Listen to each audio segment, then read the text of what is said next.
The people that I've lost have been young,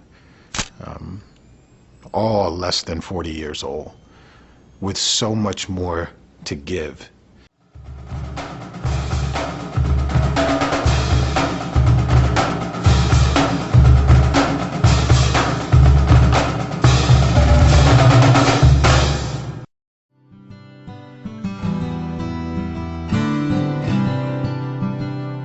Gay City is a gay men's health and wellness organization. Our mission is to promote the health of gay and bisexual men and prevent HIV transmission by building community, fostering communication, and nurturing self-esteem.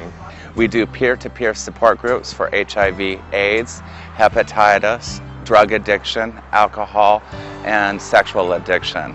So Seattle Counseling Service has been providing services to people with HIV and AIDS since the mid-'80s, since the epidemic began. We are in a merger process with Rosehedge, so from this point forward you'll hear ourselves calling ourselves Rosehedge Multi-Faith Works. The infection rate has really spiked up with our young individuals in our community also, due to drugs and alcohol. Gay City's approach to HIV prevention is really about addressing the holistic needs of gay men, so their spiritual health, as well as their physical health and their mental health, and their community health, their connection with one another. And we also have a prevention program working with crystal methamphetamine and gay and bi men when we know that that's such a high risk for HIV infection. So that's an HIV prevention program. Multi-Faith Works can focus a little bit more on the medical care perspective, the healthcare perspective, and that's the expertise and specialty that Rosehedge brings.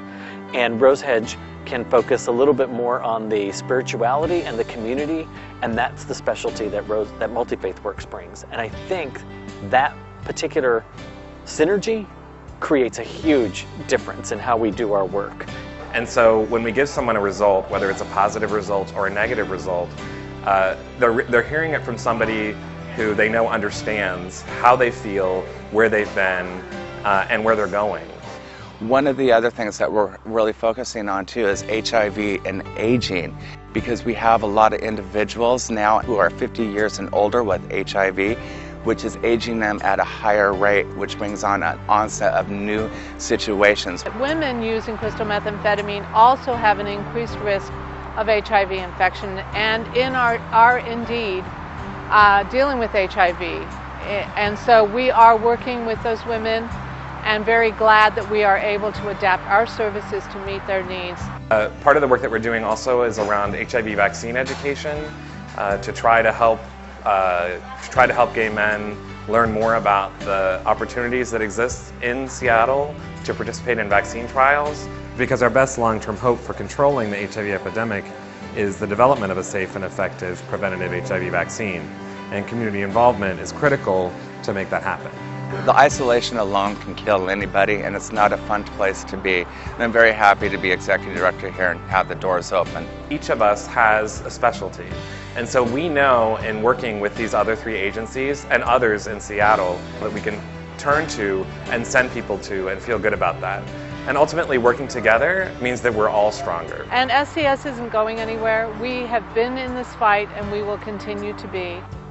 And one of the things that I always try and remember is what brought me here and why I'm here. And I'm always thinking about my friend Matthew. And when he died, he was alone, he was isolated, and no one knew he was sick. And I've committed myself to never forgetting his experience. That's why I do what I do.